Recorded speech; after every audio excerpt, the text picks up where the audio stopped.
Good morning students, कैसे हो आप सब? बहुत सारे आप ठीक होंगे। हिली एकेडमी JRF में आपका स्वागत है। अगर आप फर्स्ट टाइम इस चैनल पे आए हो तो इसको सब्सक्राइब कर लो, बेल आइकन का बटन दबा लो। इस पे आपको पॉलिटिकल साइंस की बहुत सारी वीडियोस मिलेंगी आपके रिलेटेड। तो बेल आइकन का बटन दबा लो, क्योंकि उससे जैसे भी मेरी कोई न्यू वीडियो आएगी तो उससे आपको नोटिफिकेशन आ जाएगी। तो अभी इंडिया में कोविड सिचुएशन बहुत डेंजरस चल रही है। आप अपना अच्छे से ध्यान रखिए, घर से बाहर नहीं आइए। कुछ भी अगर काम है तो अवॉइड करने की कोशिश कीजिए और अपने घर में अंदर बैठ के पढ़िए। अपना अच्छे से ध्यान रखिए। इसके लेक्चर में हम लोग करेंगे मार्क्स थ्योरी ऑफ स्टेट, कि जो हमने इससे पहले किया था ऑर्गेनिक थ्योरी ऑफ स्टेट, उसके बाद किया था liberal theory of state, liberal theory of nature of state किया था। उसके बाद हम करेंगे Marx theory of nature of state. Marx के अकॉर्डिंगली स्टेट का क्या नेचर है। According to Marxism view the state as a creation of capitalist class. पहले तो हमें इस क्वेश्चन को समझने के लिए कैपिटलिस्ट और सोशलिज्म में जो है थोड़ा सा फ़र्क समझना होगा। जो कैपिटलिस्ट हैं उसमें क्या होता है कि जो प्राइवेट फैक्ट्रीज़ हैं वो प्राइवेट लोगों के पास होती हैं। तो फैक्ट्रीज़ अपने हिसाब से जो है प्रोडक्शन करती हैं, depending upon the demand in the market. And जो सोशलिस्ट सिस्टम है उसमें जो भी है वो सरकार के कंट्रोल में होता है, सोसाइटी के कंट्रोल में होता है, उसमें प्राइवेटाइजेशन नहीं होती। तो जो कैपिटलिस्ट क्लास है इसमें जो जैसे कि प्रोडक्शन ज़्यादा होती है तो और वर्कर्स का यूज़ बहुत ज़्यादा होता है। तो वर्कर्स का कोई ध्यान नहीं रखा जाता कि कितना घंटे काम करेगा, क्या करेगा। तो वर्कर्स का एक्सप्लॉइटेशन होता है, गलत इस्तेमाल होता है कैपिटलिस्ट सिस्टम में। तो जो पूरी दुनिया है वो दो पार्ट्स में डिवाइडेड है, एक कैपिटलिस्ट सिस्टम है, एक सोशलिस्ट सिस्टम है। जो कैपिटलिस्ट सिस्टम में क्या है कि जो फैक्ट्रीज़ हैं वो प्राइवेट लोगों के पास हैं, वो अपने हिसाब से जो है उसका प्रोडक्शन कर रहे हैं, यानी कि गवर्नमेंट की कंट्रोल से बाहर है। लेकिन सोशलिस्ट सिस्टम में क्या है, जितनी भी फैक्ट्रीज़ हैं, प्रोडक्शन सिस्टम है, वो सोसाइटी के, वो गवर्नमेंट के कंट्रोल में है। उस गवर्नमेंट डिसाइड करती है कितना क्या करेगी। और उसमें सोशलिस्ट सिस्टम में वर्कर्स का एक्सप्लॉइटेशन नहीं होता है। तो कहता है मार्क्स के व्यू के अकॉर्डिंगली जो स्टेट किसने बनाई है, एक कैपिटलिस्ट सिस्टम ने बनाई हुई है। In the evolution of state he refers different stages of economic development. जैसे स्टेट उभरी, जैसे स्टेट बनी, स्टेट का एवोल्यूशन हुआ, तो ये बहुत सारी स्टेजेस देते हैं डेवलपमेंट में। पहले स्टेट ऐसी थी, फिर ऐसी थी, फिर ऐसी थी, ऐसे ऐसे कंटिन्यूसली। मार्क नहीं है, ये मार्क्स है। Marx view state as a negative concept. जैसे हमने पढ़ा था कि लिबरल्स में जब हम देखते थे तो क्लासिकल लिबरलिज्म पढ़ा था, जो स्टेट को एक नेगेटिव, स्टेट की जो भी चीज़ हाईलाइट करते थे एक नेगेटिव इंस्टीट्यूशन देखते थे। फिर हमने मॉडर्न लिबरल थ्योरी पढ़ी थी नेचर ऑफ स्टेट के बारे में, वो स्टेट की जो पॉजिटिविटी है उसको हाईलाइट करते थे। तो वैसे ही जो मार्क्स थिंकर हैं वो स्टेट को एक नेगेटिव इंस्टीट्यूशन मानते हैं, एक नेगेटिव कंसेप्ट मानते हैं, क्योंकि इनका मानना ये है कि स्टेट जो है वो कैपिटलिस्ट क्लास को प्रमोट कर रही है। They believe that state is an institution created by capitalist to carry on their profit purpose. Marx writers का मानना है कि जो स्टेट है वो कैपिटलिस्ट थिंकर्स ने क्रिएट की है। और क्यों क्रिएट की है, एक प्रॉफिट को, अपना जो उनका प्रॉफिट बन रहा है फैक्ट्री से, उस प्रॉफिट को कंटिन्यू रखने के लिए। State has not existed from beginning. State जो है वो बिगिनिंग से नहीं थी। जैसे हमने सोशल कॉन्ट्रैक्ट पढ़ा था, अभी शायद आपको पढ़ा है या नहीं पढ़ा होगा, एक सोशल कॉन्ट्रैक्ट थ्योरी होती है। तो उसमें ये कहते हैं कि स्टेट ऑफ नेचर में क्या था, यानी स्टेट बनने से पहले इंसान कैसा था, हम वो भी पढ़ते हैं। स्टेट कैसे बनी वो भी पढ़ते हैं। तो वैसे ये कहते हैं कि स्टेट स्टार्टिंग से नहीं थी, जब से इंसान पैदा हुआ तब से स्टेट नहीं थी। They had been societies in history where state was not known. हमारे पास ऐसी भी सोसाइटीज़ थी जब हमें स्टेट का कोई नॉलेज नहीं था। They describe state as a result of the following stages of economic development. वो क्या करते हैं, स्टेट को डिफाइन करते हैं कि स्टेट जो है किससे बनी है। बहुत सारी इकोनॉमिक स्टेजेस, इकोनॉमिक डेवलपमेंट्स हुई है, उससे बनी है। And also leads the division of society into two classes. और क्या कहते हैं कि जो सोसाइटी है उसको दो क्लासेस में ये डिवाइड करके शो करते हैं, haves and haves not, as shown in the below table. Haves क्या हो गए, जैसे कैपिटलिस्ट सिस्टम है तो हैव्स वो हो गए जिनके पास कुछ रिसोर्सेज हैं, जैसे उनके पास फैक्ट्रीज हैं, उनके पास इनकम है, तो उनको हम हैव्स बोलेंगे। और जो वर्कर्स हैं उनके पास तो लेबर पावर के अलावा कुछ भी नहीं है, तो उनको हम हैव्स नॉट बोलेंगे। तो कोई भी सोसाइटी है उसको इन्होंने दो पार्ट्स में डिवाइड करके दिखाया है, हैव्स एंड हैव्स नॉट। फिर देखो ये हमारा टेबल है, इसमें हिस्टोरिकल स्टेज दिया है, मोड ऑफ प्रोडक्शन दिया, वर्क क्लास स्ट्रक्चर दिया कि कौन सी स्टेज है डेवलपमेंट की, प्रोडक्शन सिस्टम उनका क्या था, और क्लास जो है वो दो पार्ट्स में जो डिवाइड हुई है, तो वो कौन कौन सी दो क्लासेस थी उस टाइम। फर्स्ट है प्रिमिटिव स्टेज, इसमें क्या होता था, hunting, fishing and food gathering. जो प्रिमिटिव स्टेज में इंसान जो था एक शिकारी था, इकट्ठे शिकार करते थे और खाते थे। इसमें क्लासेस कोई भी क्लासेस नॉट येट इमर्ज, इसमें कोई भी क्लास नहीं बनी थी, सारे लोग एक समान थे।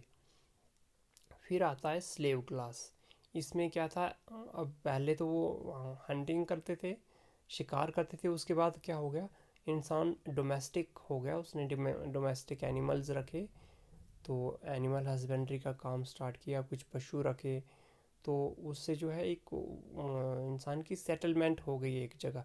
जब सेटलमेंट हुई तो इस स्टेज में जो है ये हमारे पास क्लास बन गई, एक मास्टर की बनी, एक स्लेव की बनी।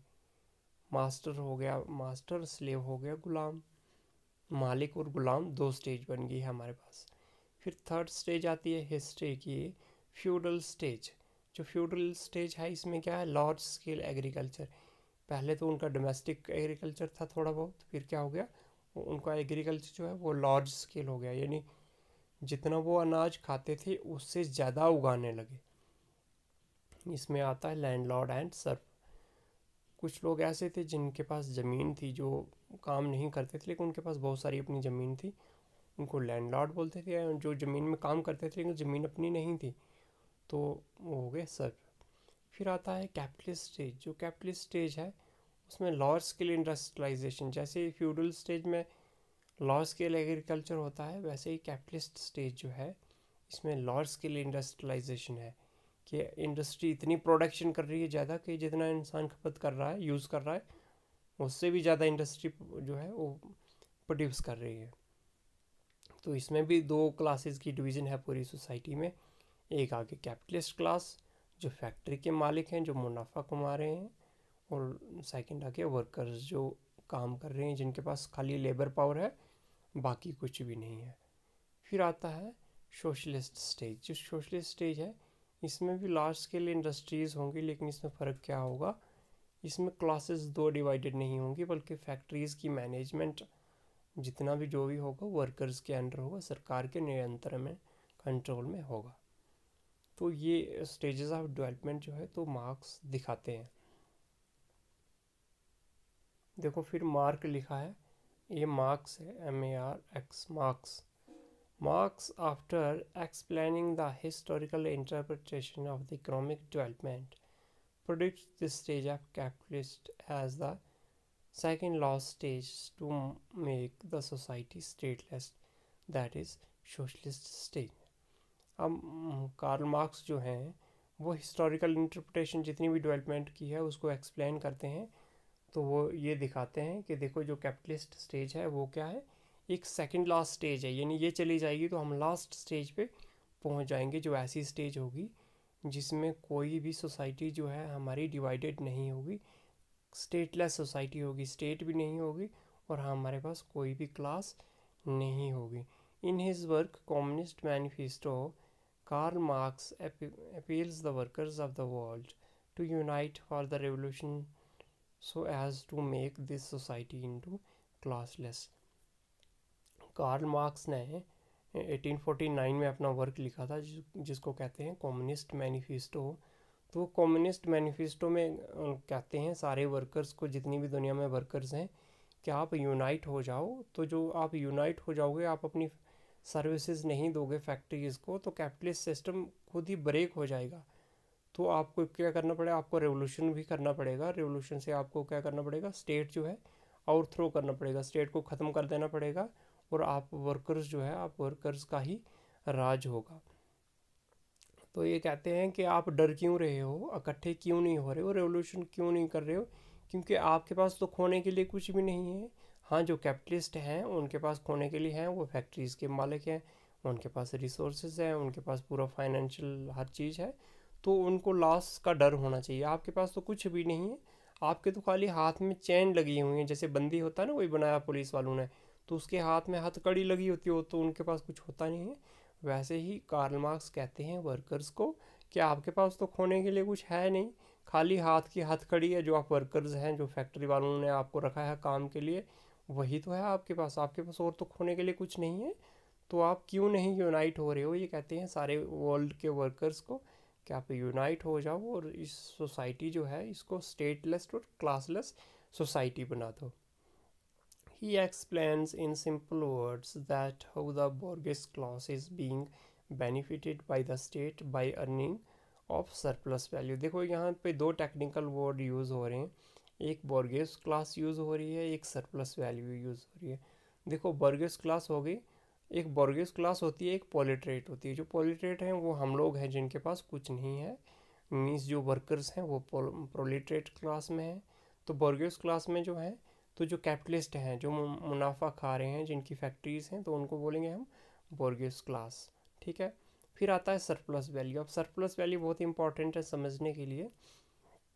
जैसे मान के चलो किसी की फैक्ट्री है, ठीक है, फैक्ट्री क्या बना रही है, एक होंडा कार बना रही है, ठीक है, कार बना रही है, कार बन के आ रही है 5 लाख की। कितने की आ रही है, 5 लाख की बन के आ रही है। लेकिन जो वर्कर्स हैं, वर्कर बना रहे हैं ना कार, ना कि कार का मालिक तो नहीं बना रहा है, वो तो फाइनल पेमेंट ले रहा है। वर्कर्स जो हैं वहाँ पे, चाहे वो इंजीनियर है, चाहे जो भी हो, जो मतलब काम करने वाले, उनको सबको हम वर्कर्स बोलेंगे। वर्कर्स काम कर रहे हैं, तो मान के चलो वर्कर्स जो काम कर रहे हैं उनको वहाँ पे कंपनी 1 लाख ही दे रही है मजदूरी का, क्या पूरी कार बनाने का 1 लाख रुपए दे रही है। तो बेच कितने की रही है, 5 लाख की। तो बीच में कितने लाख का गैप आ रहा है, 4 लाख बच रहा है ना। 1 लाख तो मजदूरों को दे दिया काम करने का, मान के चलो मटेरियल भी लगा रही है, तो 1 लाख का मटेरियल लगा रही है, 2 लाख हो गया कार का बनने की पूरी कीमत। लेकिन बच कितना रहा है, 3 लाख। अब 3 लाख किसको जा रहा है, फैक्ट्री के मालिक को जा रहा है। तो वो डिफरेंस जो चीज़ की लागत पे बनाने पे उसकी लेबर और उसके मटेरियल का खर्चा आ रहा है, उसका और बेचने के बीच में जो डिफरेंस है, जो गैप है प्राइस का, उसको हम कहेंगे सरप्लस वैल्यू। और जो सरप्लस वैल्यू है वो कौन खाता है, कंपनी का मालिक खाता है। Surplus value is the difference between the cost paid to the workers and the social and the actual selling cost of the product. कहता है कि जो ये सरप्लस वैल्यू है, ये डिफरेंस है कि एक्चुअल कॉस्ट जो होती है चीज़ की बनने में, लागत जो आती है उसका, और सेलिंग प्राइस के बीच में जो डिफरेंस है वो हो गया surplus value. This amount is totally held by the Borges class. तो ये अमाउंट कौन लेता है, फैक्ट्री के मालिक लेते हैं, फ्री ऑफ कॉस्ट लेते हैं। अब इसके हम कुछ फीचर्स पढ़ेंगे।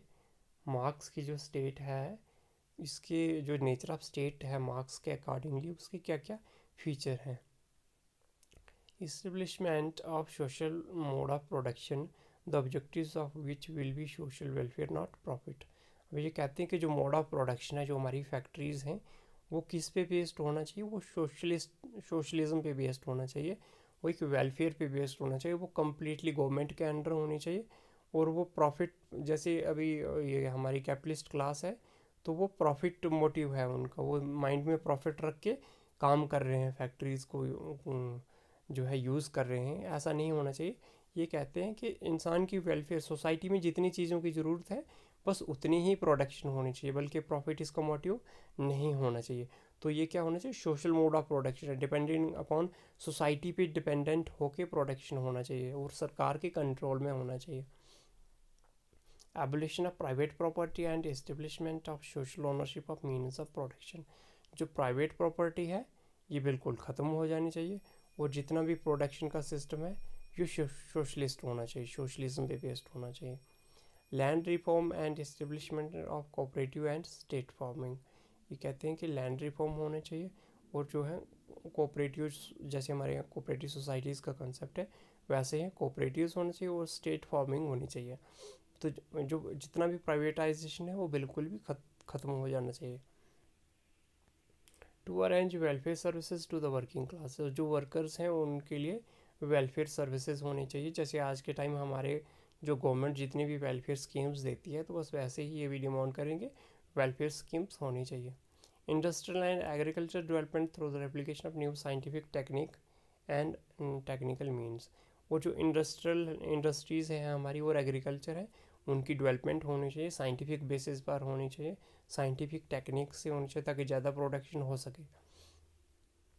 Increasing production and enriching the material life of the world population, जो प्रोडक्शन है उसको क्या करना पड़ेगा कि हमारी जो प्रोडक्शन है मटेरियल लाइफ की जो है उसको हमें इंक्रीज़ करना पड़ेगा ताकि जितनी भी हमारी पूरी पॉपुलेशन है उनकी जो नीड है, हर चीज़ जो उनकी मटेरियल नीड है वो पूरी होनी चाहिए। कम्युनिटी से एक्स्ट्रा भी हमारी इतनी प्रोडक्शन नहीं होनी चाहिए प्रॉफिट को लेके, लेकिन जितनी हमारी कम्युनिटी की पॉपुलेशन है उनकी जितनी भी मटेरियल नीड्स हैं, जो जो चीज़ें उनको चाहिए उन सब की जो है ये प्रोडक्शन होनी चाहिए। Establishment of planned economy to organise production according to the need of society, और हमें जो है प्लानिंग करनी चाहिए। जैसे हमारे इंडिया में 5 ईयर प्लानिंग होती है ना, वैसे ही हमें क्या करनी चाहिए, एक प्लानिंग करनी चाहिए, इकोनॉमिक प्लानिंग, ताकि जो हमारी सोसाइटी की नीड है वो नीड पूरी हो जाए, हम जो है ग्रो करें और हमारी नीड जो है पूरी हो जाए। इस क्वेश्चन को आप अच्छे से करना, मार्क्स का काफ़ी इम्पॉर्टेंट क्वेश्चन है, तो अच्छे से रिवाइज करना। अगर किसी का कुछ भी डाउट होगा तो कमेंट सेक्शन में लिख देना, और अपना कोविड सिचुएशन में आप अच्छे से ध्यान रखना। तो जो कोविड प्रोटोकॉल्स हैं उनको फॉलो कीजिए, घर से बाहर नहीं निकलिए और अच्छे से पढ़िए, अपना अच्छे से ध्यान रखिए। Thank you.